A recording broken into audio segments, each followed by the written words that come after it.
Are you ready to turn heads? Luxury isn't just worn, it's experienced. Introducing a Layla Cara style and new up-and-coming designer collection where exclusive shoes and bags for men and women meets your feet. How about you take a handbag and wear it in style, where each piece is personally designed by Layla Cara herself and handcrafted from the finest material in Italy. Leather, smooth like butter, bold, timeless, distinctly you.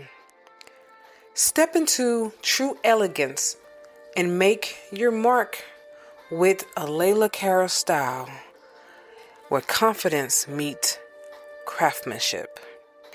Visit a Layla Cara style and experience the luxury of art that you wear. Chapter 8, The Narcissist in the Workplace. So, I talked about narcissists in a relationship, dealing with a narcissist in a relationship, but I want to talk about dealing with a narcissist at work. Those are two different dynamics. So, dealing with a narcissist in the workplace, you don't have to come home to them. You actually get the opportunity to get a break from them. And you don't have to worry about dealing with that person until you see them again at work.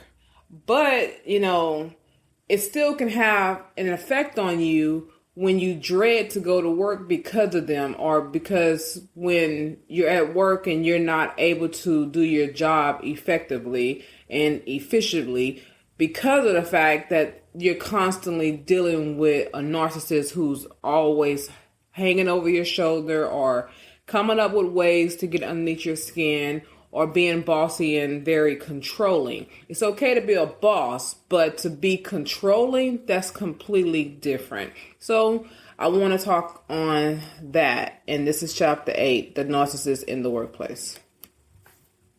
Chapter 8, The Narcissist in the Workplace. I am proud to say I haven't had any incidents dealing with any narcissist at any of the places I worked at. But I do have a college degree in human resource, and I can provide you with these tips. Dealing with a narcissist in the workplace can be challenging, as their behavior often revolves around seeking admiration, manipulating situations to their advantage, and lacking empathy for others. Here are some strategies for managing interactions with a narcissistic coworker or boss. Set boundaries. Clearly define your boundaries and stick to them. Narcissists may try to push boundaries or take advantage of others, so it's important to assert yourself firmly and consistently. Stay professional. Maintain a professional demeanor at all times, even if the narcissist tries to provoke you or engages in inappropriate behavior. Focus on your work and avoid getting drawn into unnecessary conflicts. Document interactions. Keep a record of any interactions or incidents involving the narcissist. This can be helpful if you need to address the behavior with HR or higher management. Avoid engaging in power struggles. Narcissists thrive on attention and conflict, so avoid getting drawn into power struggles or arguments with them. Instead, focus on finding solutions to problems and achieving your goals. Seek support. If the behavior of the narcissist is causing significant stress or affecting your work, seek support from colleagues, mentors, or HR. They may be able to provide advice or assistance in dealing with the situation. Focus on self-care. Dealing with a narcissist can be emotionally draining, so make sure to prioritize self-care and take breaks when needed. Engage in activities that help you relax and recharge outside of work. Understand their motivations. While it's important to set boundaries and protect yourself, try to understand the underlying motivations behind the narcissist's behavior. This can help you anticipate their actions and respond more effectively. Know when to escalate. If the behavior of the narcissist is causing serious harm to you or others in the workplace, don't hesitate to escalate the situation to HR or higher management. They have a responsibility to ensure a safe and respectful work environment for all employees. Remember, managing interactions with a narcissist in the workplace can be challenging, but by setting boundaries, staying professional, and seeking support when needed, you can minimize the impact of their behavior on your work and well-being. Case study: here is an example of what a narcissistic person at work looks like. Meet Crystal. She's the head of the marketing department in a medium-sized tech company. At first glance, Crystal seems charming, confident, and highly capable. She's excellent at networking, making a strong impression on clients, and rallying her team around ambitious projects. However, as her colleagues get to know her better, they start to notice some concerning patterns of behavior. Self-centeredness: Crystal constantly talks about her achievements and successes, often exaggerating her contributions to projects and downplaying the efforts of others. She seeks validation and admiration from her team and expects them to constantly praise her work. Lack of empathy: despite her charismatic exterior, Crystal lacks empathy for her colleagues' feelings and struggles. She rarely takes the time to listen to their concerns or offer support, instead dismissing their issues as unimportant or irrelevant to her goals. Manipulative tactics: Crystal is skilled at manipulating situations to her advantage. She plays colleagues against each other, spreads rumors to undermine those she perceives as threats, and takes credit for their ideas without giving proper recognition. Sense of entitlement: Crystal believes she deserves special treatment and privileges because of her position in the company. She demands perks such as preferential treatment from senior management, the best office space, and access to resources that others in the team don't have. Inability to handle criticism: Crystal reacts poorly to any form of criticism or feedback, viewing it as a personal attack on her character. She becomes defensive, aggressive, and may even retaliate against those who dare to challenge her authority or competence. Exploitative behavior: Crystal takes advantage of her position of power to exploit her team members. She assigns them menial tasks or unreasonable deadlines, expecting them to prioritize her needs above all else. She may also engage in favoritism, rewarding those who comply with her demands and punishing those who don't. Despite the challenges posed by Crystal's narcissistic behavior, her colleagues strive to maintain professionalism and navigate the workplace dynamics as best they can. They set boundaries, document instances of problematic behavior, and seek support from imaging coaching and HR when necessary. While Crystal's presence may create tension and frustration within the team, they remain focused on their work and strive to achieve their goals despite the obstacles she presents. Identifying narcissistic traits in a professional setting. Identifying narcissistic traits in a professional setting can help you navigate interactions more effectively and protect yourself from potential manipulation or exploitation. Here are some common signs to look out for. Grandiosity. Narcissists often have an inflated sense of self-importance and may exaggerate their achievements or talents. They may constantly boast about their successes and expect special treatment or recognition from others. Lack of empathy. One of the hallmark traits of narcissism is a lack of empathy for others. Narcissists may disregard the feelings or needs of their colleagues and prioritize their own interests above all else. They may also struggle to recognize or understand the emotions of others. Manipulative behavior. Narcissists are skilled at manipulating others to get what they want. They may use charm, flattery, or manipulation tactics to influence people or situations to their advantage. They may also engage in gaslighting, where they distort reality to make others doubt their own perceptions or experiences. Sense of entitlement. Narcissists often believe they are entitled to special treatment or privileges because of their perceived superiority. They may expect preferential treatment from colleagues or management and become resentful or angry if their demands are not met. Exploitative tendencies. Narcissists may exploit others for their own gain, whether it's taking credit for their work, using them as a scapegoat for their mistakes, or manipulating them into doing tasks they don't want to do. They may also engage in boundary-violating behaviors, such as invading personal space or disregarding consent.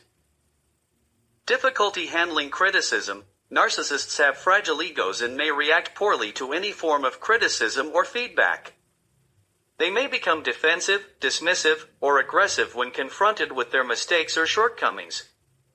They may also blame others for their failures rather than taking responsibility for their actions.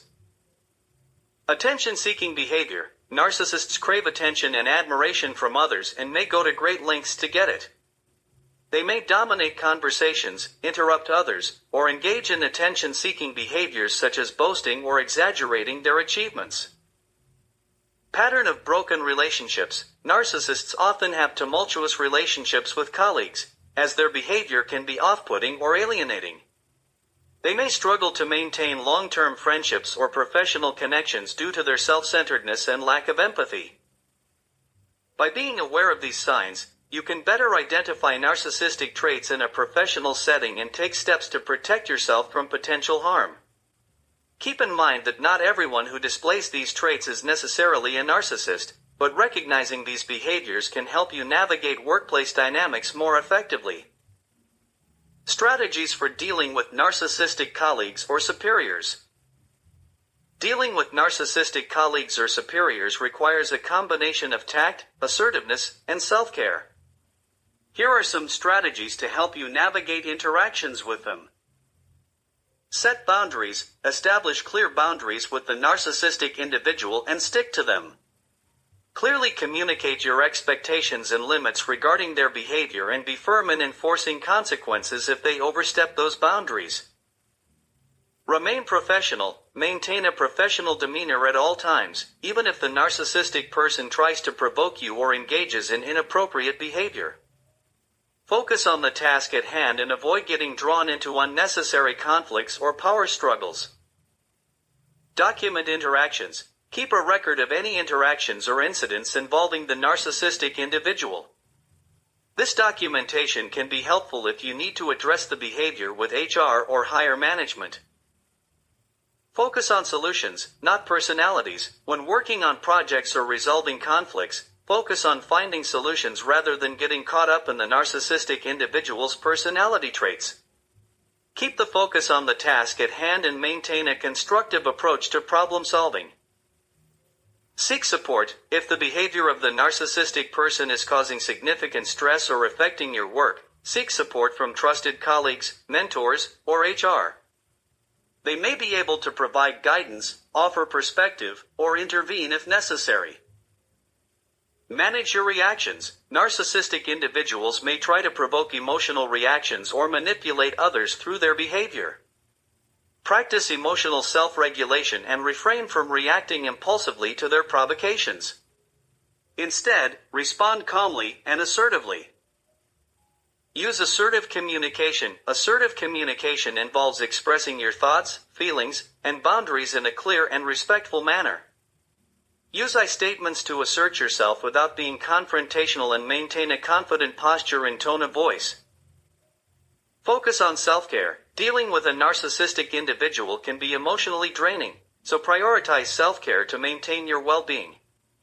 Engage in activities that help you relax and recharge outside of work, and seek support from friends, family, or a therapist if needed. Know when to escalate. If the behavior of the narcissistic individual crosses the line into harassment, discrimination, or other serious misconduct, don't hesitate to escalate the situation to HR or higher management. They have a responsibility to ensure a safe and respectful work environment for all employees. By implementing these strategies, you can better manage interactions with narcissistic colleagues or superiors and minimize the impact of their behavior on your work and well-being. Creating a healthy work environment. Creating a healthy work environment involves fostering a culture of respect, communication, collaboration, and support among employees. Here are some strategies to help you create a healthy work environment. Promote open communication. Encourage open and honest communication among team members. Create opportunities for employees to voice their opinions, concerns, and ideas without fear of retribution. Actively listen to feedback and take appropriate action to address any issues that arise. Lead by example. As a leader or manager, lead by example by demonstrating respect, professionalism, and empathy in your interactions with others. Show appreciation for your employees' contributions and recognize their achievements publicly. Encourage work-life balance. Promote a healthy work-life balance by offering flexible work arrangements, such as remote work options or flexible hours. Encourage employees to take regular breaks, use their vacation time, and prioritize their well-being outside of work. Provide opportunities for growth. Support employee development and career growth by providing opportunities for training, learning, and advancement. Offer mentorship programs, skill-building workshops, and opportunities for employees to take on new challenges and responsibilities. Foster a positive company culture. Cultivate a positive company culture based on shared values, teamwork, and mutual respect. Celebrate diversity and inclusion and create a welcoming and supportive environment where everyone feels valued and included. Set clear expectations. Clearly communicate expectations regarding performance, behavior, and conduct in the workplace. Provide employees with the resources, tools, and support they need to succeed in their roles, and offer regular feedback and guidance to help them improve. Promote health and wellness. Encourage employees to prioritize their physical and mental health by offering wellness programs, resources, and initiatives. Provide access to health benefits, employee assistance programs, EAPs, and resources for managing stress and maintaining work-life balance. Address conflict constructively. Address conflicts and disagreements in a constructive and timely manner. Encourage employees to resolve conflicts directly with each other whenever possible, but be prepared to intervene and facilitate mediation or conflict resolution processes when necessary. Celebrate achievements. Recognize and celebrate individual and team achievements regularly. Acknowledge milestones, successes, and contributions publicly, and show appreciation for the hard work and dedication of your employees. Continuously improve. Regularly solicit feedback from employees and stakeholders and use it to identify areas for improvement. Take action to address any issues or concerns raised and continuously strive to make positive changes that contribute to a healthy and productive work environment. By implementing these strategies, you can create a healthy work environment where employees feel valued, supported, and motivated to do their best work. Chapter 9: Parenting and Narcissism. We'll be back after a quick break. If you haven't already, check out my luxury shoe and bag collection, a Layla Cara style. Each piece is personally designed by me and handcrafted from genuine Italian leather. Whether you're dressing up or keeping it casual, these pieces were made to help you walk with confidence. Because real style starts from how you feel. Go to alaylacarolstyle.com and experience these bold, timeless, and completely all you. Check it out. You might find something you like. Okay, so that was chapter 8. As you can tell, it's not that long. And mainly because I haven't really dealt with any narcissists in the workplace. So I worked at various places throughout my entire life. I worked in fast food. I worked in hotels. I worked at computer companies such as Hewlett Packard. I did that for 11 years. I was also a supervisor there, became a coordinator at Hewlett Packard. And now I am a flight attendant. So I work for United. And working at United as a flight attendant, we deal with different people all the time, and it's in a short period of time from 24 hours. I mean, not 24 hours, from 23 minutes And that's like flying from Houston to Austin, to dealing with people for 5 hours, 6 hours at a time. And sometimes it can be longer than that if we have to deal with delays and stuff like that. And usually if we're dealing with a delay and the passengers are on the plane, then we might be in the aircraft with them. And I say might, we will be in the aircraft with them, because passengers are not allowed to be on the plane without flight attendants. But it's just the fact that we deal with different personalities all the time. And the way I deal with people, I tell myself, I'm not going to see this person no more. This is how I deal with people in a temporary situation. So as a flight attendant, I tell myself, I'm not going to see these people anymore. When they get off the plane, they're going to go on with their lives, and I'm going to go on with mine. So I would not allow whatever they say or how they're acting to affect me personally, because they don't know me and I don't know them. And most of the time they're going through things in their lives that they need to get to their destination. And I have to put myself in their shoes because I've been in their shoes before. Not only as a flight attendant, I also have been a passenger. And there's times when I want to get home, especially if I'm somewhere and I've been there for a long time. And I'm like, look, I've been here for a while. I'm ready to go home.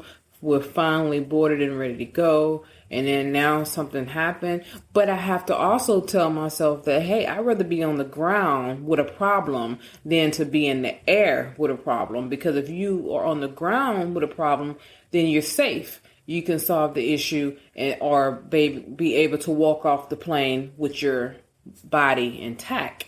Versus being in the air with a problem, and now you have to pray that you land safely and be able to walk off the aircraft with your body intact, or at least be able to walk off, period, still alive.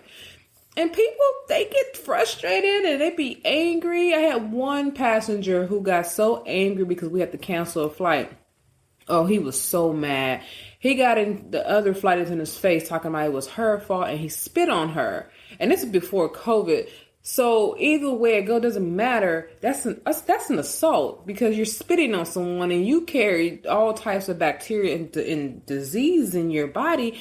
That's not fair for the person that you're spitting on, and it's not right. And so, of course, the flight attendant, she went a little, nuts or whatever, and I understand, because that's just nasty. He spit in her face and talking about it's her fault why he's missing his meeting to sign some agreement so he can make his money or whatever. Like, you just cost me X amount of dollars. And we're like, how did we cause you this problem when we're not flying the aircraft? And it's not a problem with the aircraft. It was the weather. It was storming really, really bad in Washington Dulles. We had to deplane the plane 3 different times, thinking that we were going to be able to take off. And I mean by deplane, I'm talking about we boarded the flight thinking we were going to be able to take off. Then lightning started striking. And every time lightning strike, we have to wait an additional 15 minutes before we can try to go again. And sometimes lightning strikes back to back. So you have to count that every time a lightning strike. That's one. That's going to be 15 minutes. Oh, another lightning. That's going to be 30 minutes. Okay. Oh, another lightning. That's going to be another 45 minutes. Oh, another lightning. And it's going to be 60 minutes. You're looking at an hour. We're not going anywhere. And then all of a sudden we're sitting here until the storm passed. But the storm did not pass that day. It continued throughout the entire day into the night. And so we had to cancel that flight. And people was tripping about that. And I look at that and I say to myself, I don't know if this person who spit in that woman's face was a narcissist or how he might be, because I don't know him. But he blamed her instead of just understanding that, baby, if we take off, we might not make it. Now, there has been times when I have been on a flight where we was in a storm, and the aircraft got struck by lightning 5 times. And that was the most scariest feeling to have, when that plane shook the way it shook. And by the time we landed in Guadalajara, Mexico. When we got there, Guadalajara, whatever. When we got there, the ground crew was looking at the plane, and including the pilots and everything, and they was like, wow, look at these strikes on the plane. We can't fly this plane. It's damaged. So we could not fly the plane back out. We had to cancel the flight and pretty much wait until the next day until there was another aircraft that could come and get us out of there. And of course, maintenance had to be flown out to be able to see what they can do about that plane, that aircraft.